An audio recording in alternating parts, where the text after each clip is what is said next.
Fala pessoal, tudo bem? Sejam todos bem-vindos a mais um editorial do nosso canal. Pois é, o STF começa a ganhar os seus contornos, né? Ou seja, parece que o Lula já está tendo que escolher de forma forçada quem será o seu candidato, né, ao STF. E é uma figura já esperada, tá? Mas se o Senado tanto ajudou o Lula, agora é a hora, né, do Lula pagar o feito, né, pagar a ajuda do Senado. E eu vou explicar para vocês quem é o mais provável candidato do Lula ao STF. Outro ponto que a gente precisa falar também. O ministro Luiz Fux ontem deu um habeas corpus que deixou o Congresso Nacional pistola da vida, revoltado, e a gente vai falar sobre esse habeas corpus do ministro Luiz Fux, né? Então, antes de mais nada, sejam todos muito bem-vindos a mais um editorial do nosso canal. É um prazer e uma honra enorme poder estar aqui debatendo com vocês, discutindo um pouquinho mais sobre as nossas pautas aqui, beleza? Então, não esquece de se inscrever, curtir e compartilhar. Vamos começar logo de matéria, né? Sem enrolação. Bora pra cima, vamos falar um pouquinho o que tá rolando. Olha só, matéria do UOL e da Daniela Lima, jornalista. Dani Lima, o STF vê impasse no Congresso como fator decisivo para Lula escolher o novo ministro. Tem que ser um nome que o Congresso vai aprovar. E ontem teve uma reunião com o presidente do STF, Fachin, o Benjamin Herman, né, que é o presidente do STJ, o Paulo Gonet e o Davi Alcolumbre, todos com o Pacheco. Qual o motivo? Provavelmente a escolha do Pacheco para ministro do STF. O Senado foi o grande escudo de proteção do Supremo, o Davi Alcolumbre, foi o grande escudo de proteção do Supremo, tanto o Pacheco, que depois passou o bastão para o Davi Alcolumbre. Então, dificilmente essa bandeira não vai cair para o Pacheco agora. O Pacheco segurou a bronca, pressão por impeachment, pressão braba por impeachment do ministro do STF, Alexandre de Moraes, e o Pacheco não deixou a peteca cair, protegeu o Supremo. O Davi Alcolumbre entrou no lugar do Pacheco, protegeu denúncias e mais denúncias contra o Alexandre de Moraes, e o Davi Alcolumbre segurou a bronca. Quantas pautas bombas foram aprovadas na Câmara contra o governo Lula, chegou no Senado, o Davi Alcolumbre e nem o Pacheco deixaram passar. Então, se o Lula não escolher o Pacheco, meu amigo, ele vai deixar simplesmente o Senado enfurecido. Então, eu torço para que ele não escolha o Pacheco, tá? Mas assim, vamos ver o que vai ser o desenho agora. Mas assim, ao que tudo mostra, Rodrigo Pacheco será o próximo ministro do STF. O Lula vive um problema no Congresso Nacional, com a Câmara em dócil e dependendo muito do Senado para aprovar projetos importantes ou evitar pautas-bomba, né?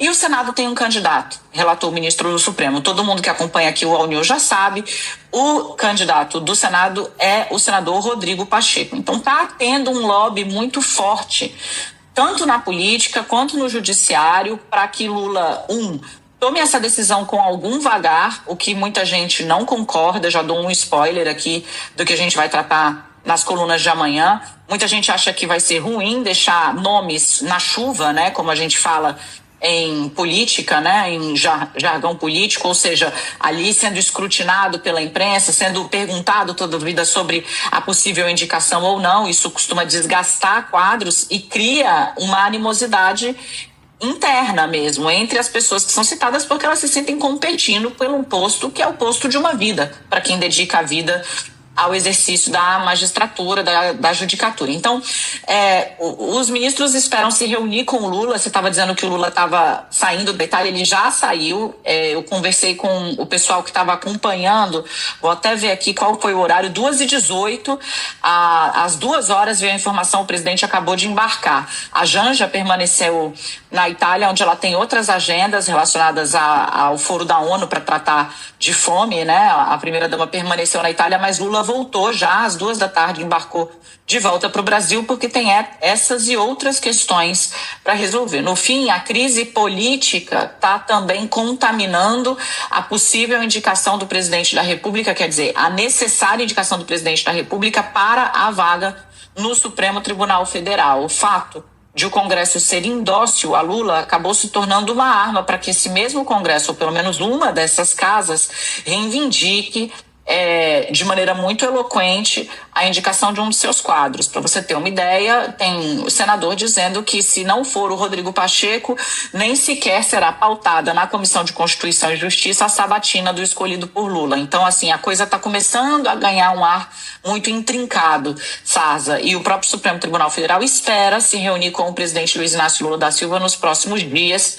Foi esse ministro quem me afirmou, para poder colocar e ouvir um pouco do que o petista está sentindo nesse cenário, que, de novo, né, virou um senhor xadrez. Briguinho, né? É a única coisa que eu posso falar. É isso, gente. Não tem choro, não tem vela. Vai ser o Rodrigo Pacheco, né? O Senado vai simplesmente não pautar. Se não for o cara que o Davi Alcolumbre quer agora, ele vai travar. Então, eu acho que vai ser o Pacheco, tá? É minha opinião sincera. Vamos lá. Trama golpista, né? Discursinho mequetrefe. O STF começa a julgar o núcleo 4 da desinformação. Então, o que é o núcleo da desinformação?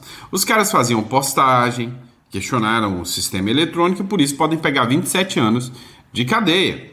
Os próximos dias serão marcados pelo julgamento de mais um dos núcleos da trama golpista, que tinha intenção de manter o Bolsonaro no poder, né, em detrimento do resultado das urnas. Ou seja, era a turma ali que ficava questionando o resultado das urnas. Nessa terça-feira, os ministros da primeira turma do Supremo Tribunal Federal começaram o julgamento do núcleo 4. São 7 réus com a conduta que respondem a 5 crimes que podem pegar 27 anos e 3 meses, igual o Bolsonaro. O grupo é acusado de atuar na propagação de notícias falsas sobre as urnas eletrônicas e de promover ataques virtuais às instituições e autoridades durante o pleito. Olha só, é golpe de Estado? Não. Os caras, segundo eles, notícias falsas sobre as urnas eletrônicas, promover ataques virtuais às instituições e autoridades durante o pleito. Ou seja, os caras faziam publicações durante o período eleitoral. E eles eram acusados, né, de participar dessa trama golpista.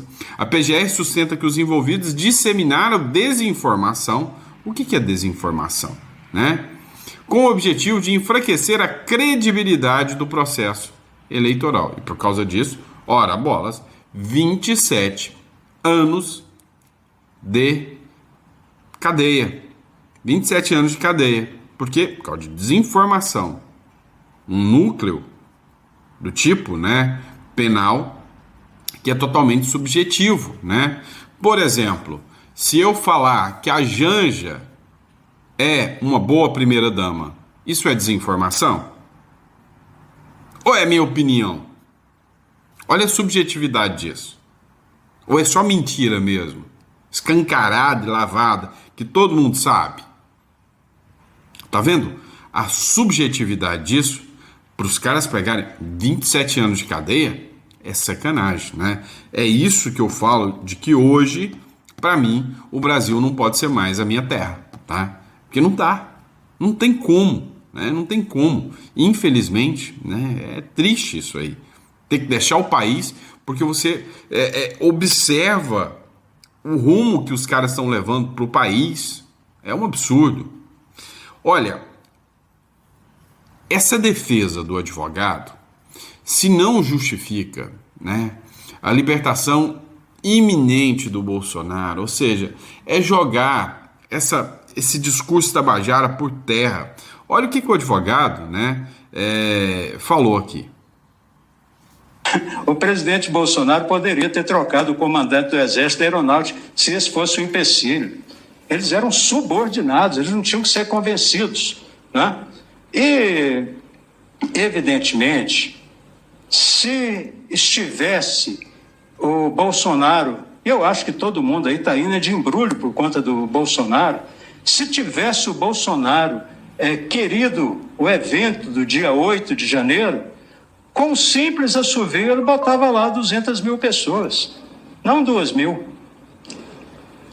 Essa narrativa do 8 de janeiro ela é bastante inverossímil. E eu alego ainda mais uma situação. Se tudo isso aconteceu, que nós aqui não vamos repetir, se tudo isso aconteceu, não é verossímil que eles que eles desistiram? Se isso aconteceu, eles não desistiram? Aconteceu um fato aqui no Supremo Tribunal Federal que todo mundo conhece. Rodrigo Janot, um jornalista ali apelidou de Janot de Santo Cristo, entrou armado no Supremo Tribunal Federal para matar o ministro Gilmar Mendes. E o que aconteceu? Nada. Por quê? Porque ele desistiu.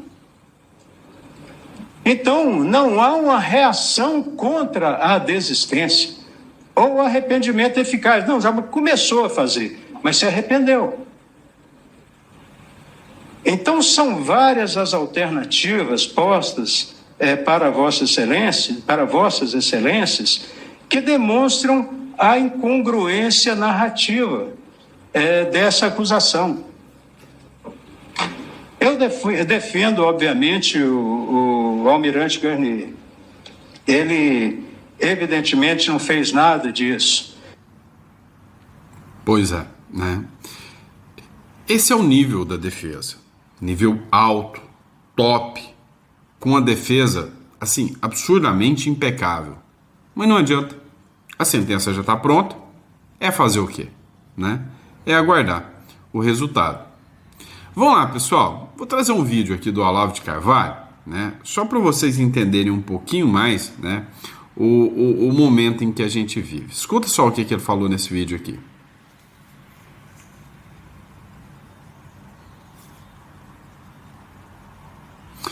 Pessoal, tá apresentando algumas falhas nos vídeos aqui. Não deu para rodar, tá? Então vai ficar sem o vídeo do Olavo de Carvalho. Vamos lá. Realmente não está reproduzindo. Então deixa para lá. Deixa, depois eu te passo isso aqui. Vamos lá, pessoal. Comigo é assim, tá? Eu não tenho frescura, não. Nossa, mas eu sou tão antiprofissional. Gente, eu gravo de dentro do carro. Eu não gravei de dentro do banheiro para vocês ainda, né? Então, comigo tem frescura, não funcionou? Foda-se, dane-se. A gente passa para a próxima. Vamos lá. Dá uma olhada nessa matéria do mundo militar aqui, ó. Alguma coisa muito grande será anunciada. A Casa Branca confirma que Trump receberá o Zelensky na sexta-feira. Meu irmão, o que aconteceu? O Trump acabou de fazer um dos eventos, né, que vão entrar para a história do mundo, que é o fim da guerra em Gaza. É o fim da guerra em Gaza.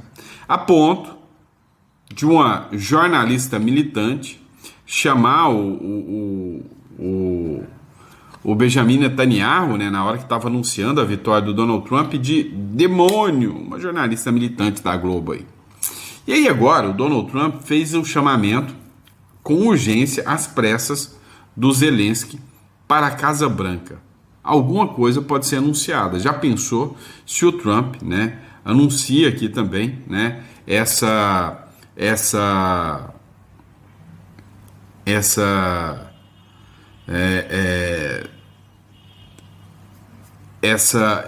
esse fim dessa guerra aqui? Já pensou o tamanho disso?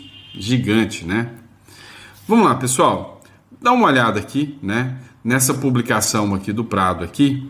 Você vai entender um pouco mais. Vamos ver se o vídeo vai rodar. Você vai entender um pouco mais, né, sobre o que é desigualdade no Brasil. Eu achei esse vídeo muito bem feito. Dá uma olhada. E a nota de esclarecimento de hoje é sobre o Mauro, que me mandou esse vídeo aí. Tem empresário que fala assim pra mim: ô presidente Lula, eu tô com 1.000 vagas, mas o pessoal não quer trabalhar por causa do Bolsa Família. Não, eles não querem trabalhar porque o salário que você paga é pouco. E aí? Pois é. O Lula falou que o empresário reclama porque o povo não quer trabalhar. É porque o povo recebe Bolsa Família. Não, o Lula falou que o povo não quer trabalhar é porque o salário que o empresário paga é pouco. Bolsa Família talvez é melhor. Mas dá uma olhada. Ele mandou essa mensagem aí. E agora, meu amigo Prado, tem como ajudar a aumentar o salário da classe que sempre se lasca enquanto vocês, né, os empresários, ficam com a maior parte? Aceita o desafio e bora fazer essa conta, aumentar o salário para R$4.000. Vamos nessa? Então vamos aumentar o salário para 4.000. Para a empresa custa 6.680 e a empresa já paga direto para o governo 2.680. Sobra 4.000 para o colaborador, mas o colaborador já paga para o governo 760. Aí sobra isso daqui, ó, 3.294. Aí eu vou no mercado, gasto 1.250 para o governo. A luz 350, 850 para o governo. Água R$200, 30 para o governo. Plano de saúde que o governo não me dá, aí eu pago 575 de imposto para o governo. A escola das crianças que o governo não me dá, eu pago 660 para o governo. Gasolina, 350 por mês, 119 é imposto para o governo. E telefone eu gasto R$200 com a família, R$80 para o governo. Total. Bom, conclusão. Custa isso para o empresário? O governo fica com 4, o colaborador com 2.500. Em um ano, custa 80 mil para o empresário, o governo fica com 49 e o colaborador com 31.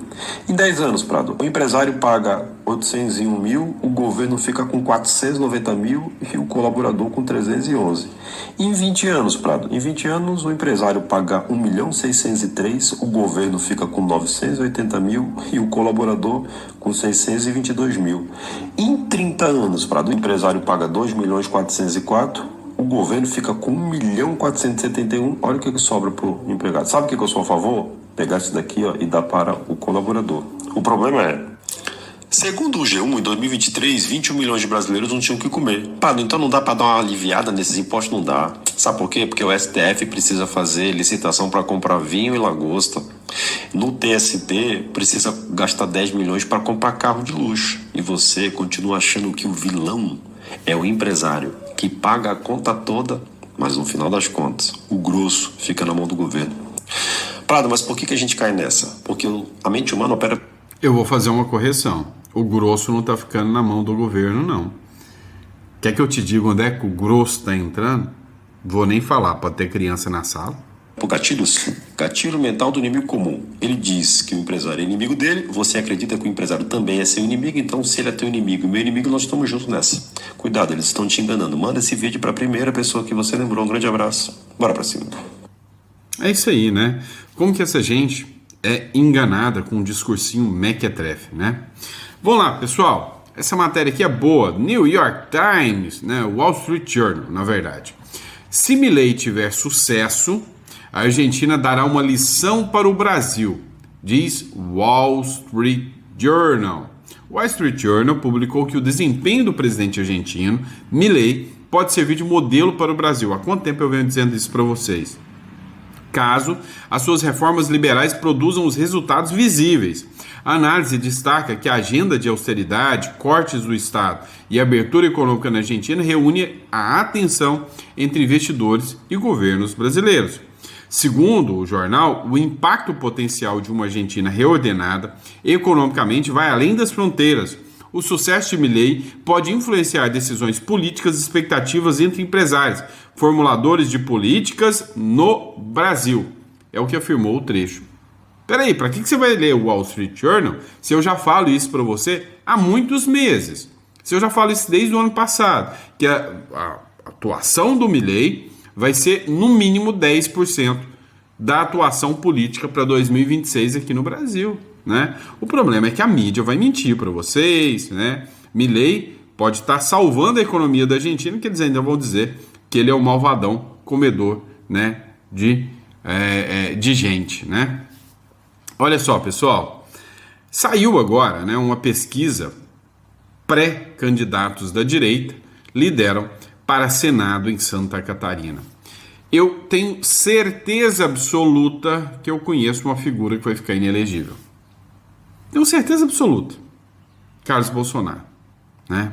O complicado aqui, né, é que duas figuras da direita, então a pesquisa diz que o Carlos Bolsonaro e a Caroline de Toni têm potencial para, né, levar a melhor nessa história aqui, tá? Tem potencial para ganhar. Mas você acha mesmo que o STF vai permitir que o Carlos Bolsonaro, né, o CB, o Carlos Bolsonaro, ele vá concorrer ao Senado com possibilidade de votar um impeachment? O Eduardo Bolsonaro, eu já li para vocês numa última matéria que o STF falou ontem na maior cara dura de que vão apressar o processo da obstrução de justiça, né, ou seja, das denúncias que o Eduardo Bolsonaro está fazendo lá fora, para deixar o cara inelegível. É sério que vocês acreditam, né, que o Carlos Bolsonaro vai poder concorrer livre, leve e solto? Eu acho que não, tá? Eu, sinceramente, acho que não. Mas, se puder concorrer, uma maravilhosa notícia: Carlos Bolsonaro e Caroline de Toni estão eleitos, e aí vocês vejam a força, mas a força descomunal, né, da direita lá em Santa Catarina, né, lá em Santa Catarina. Não é à toa, né, que está se tornando, né, aquele estado invejado e almejado pela maioria dos brasileiros. Já que eu falei de Santa Catarina, vamos até falar disso aqui, ó. 100% de eficiência. Sobre a gestão de Jorginho, Polícia de Santa Catarina bate recorde de criminosos mortos em Florianópolis. Então, a Polícia Federal, a Polícia de Santa Catarina está praticando a letalidade policial.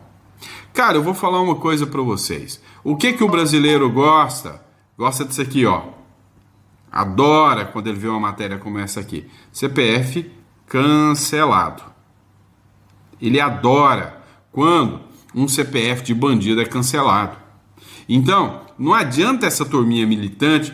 Ai, a polícia é muito letal. Quantas vidas são salvas quando a polícia mata bandido? É isso.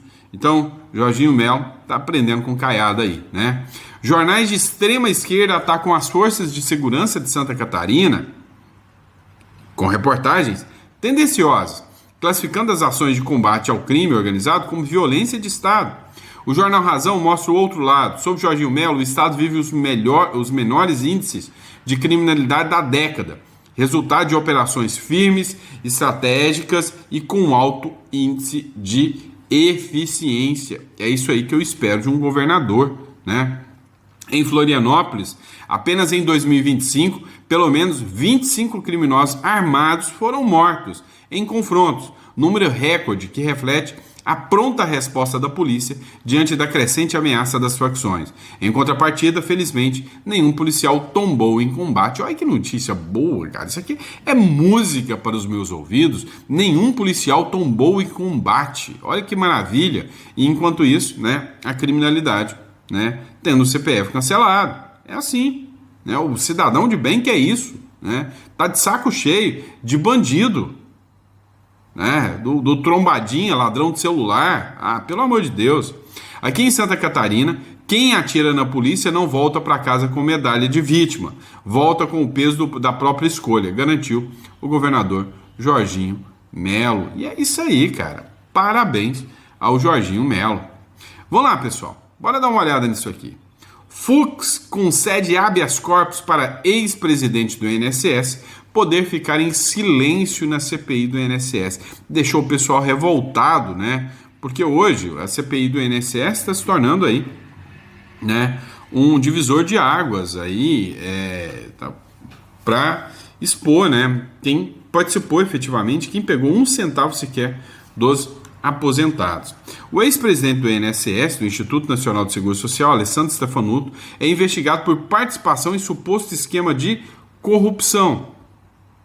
Mas esse aqui, o Stefanuto, não precisou falar nada, teve o direito de ficar em silêncio. E teve um momento que ele, mesmo optando não ficar em silêncio, ele bateu boca, tá? O ministro Luiz Fux, do Supremo Tribunal Federal, concedeu nesta segunda-feira habeas corpus ao ex-presidente do Instituto Nacional de Seguro Social, Alessandro Steffanuto, para poder permanecer em silêncio durante a Comissão Parlamentar de Inquérito, a CPI do INSS. Fux também permitiu que Steffanuto possa ter a comunicação irrestrita com sua defesa. A oitiva com o ex-presidente do INSS ocorreu ontem, na segunda-feira.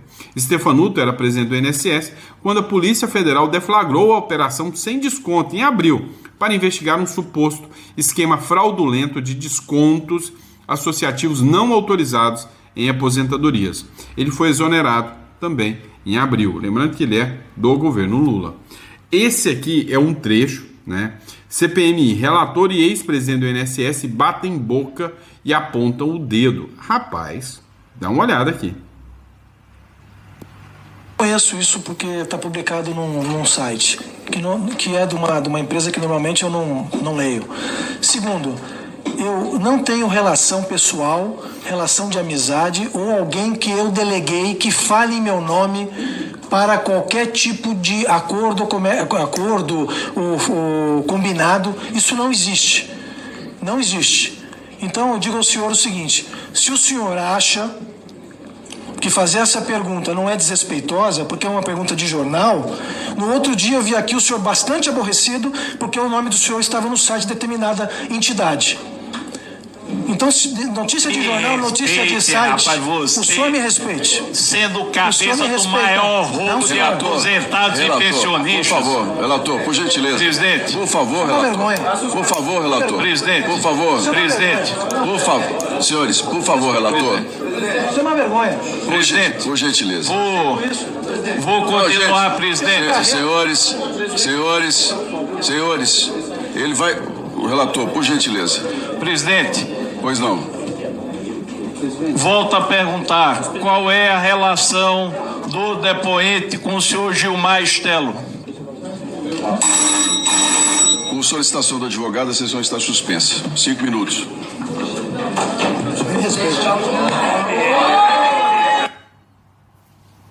Pois é, né?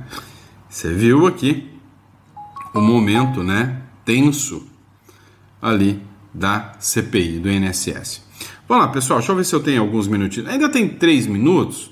Eu ia falar dessa matéria aqui da Flávia Guimarães, mas como ela é um pouco mais extensa, vai ficar para o próximo editorial. Vamos falar dessa aqui, ó. Dias após o Nobel da Paz para Maria Corina, o Maduro fecha a embaixada da Noruega. É isso aí, Maduro, continua caçando briga, a Europa tá te amando, né? Continua, que a gente tá gostando de ver a própria cova que você tá caçando, né? Dias após o Nobel da Paz para Maria Corina, Maduro fecha a embaixada na Noruega, né? Ou seja, usou argumentos de que foram estratégias, né, de administração. 3 dias após a líder opositora Maria Corina Machado ser premiada com o Nobel da Paz, o regime de Nicolás Maduro anunciou o fechamento da embaixada na Venezuela, na Noruega, alegando uma reestruturação no serviço exterior do país. Em comunicado publicado nesta segunda-feira pelo chanceler venezuelano Ivan Gil, Caracas afirma que o objetivo central dessa reorganização é optimizar os recursos do Estado e redefinir a presença diplomática da Venezuela para fortalecer as alianças com o Sul global. Resumindo, nós não queremos papo com vocês, né, aí da Europa, nós não queremos falar com vocês aí não, tá? E é isso, pessoal, ó, deixar o recado aqui para vocês, Imigra Mais 16 99321 0648. Pessoal, por que é tão importante você ter, né, uma outra residência, uma outra localidade? Vou te dar um exemplo, né? A grande parte da minha família hoje, né, mora na Flórida. Minha irmã, sobrinhos, tios, primos, né? A grande parte da minha família hoje está situada lá na Flórida. Uma sobrinha minha, ela arrumou um namorado. Um rapazinho, gente boa pra caramba, né? De mais ou menos 21 anos, se eu não me engano, né? Que o menino tem, né? Tá estudando direito lá nos Estados Unidos. Detalhe, ele é ucraniano. Ele nunca imaginou que um dia ele poderia ser convocado para a guerra. E aí, como ele tinha uma segunda residência, que era o Green Card, os pais colocaram ele no avião e mandaram imediatamente para os Estados Unidos. E hoje, os pais têm a tranquilidade de saber que o filho está vivo. Vem cá, você acredita mesmo que o Brasil está totalmente, 100% fora da possibilidade de entrar numa guerra e do seu filho ser enfiado num container para ser enviado, né, para lutar aí pelas ideologias do Lula? Cara, se isso acontecer, você pega o seu filho, que tem já residência em outro país, coloca dentro do carro e vai para o Uruguai ou vai para o Paraguai. Então, esse é um dos pontos. Vamos lá, se algum dia, por causa de uma postagem, o governo quiser declarar que você é um inimigo da pátria e querer te dar 27 anos de prisão, você vai esperar aí para ter o mesmo feito, né, o mesmo fim dos presos do 8 de janeiro? Qual a sua opinião? Então, meu amigo, eu já entendi isso aqui. E eu já entendi que não dá para confiar. Então, não veja isso como gasto. Veja como um investimento, tá? Entre em contato com a Imigra Mais. Hoje é a melhor assessoria de imigração do Brasil, Paraguai e Uruguai. Você entra em contato e fale aí com uma das nossas consultoras, tá bom?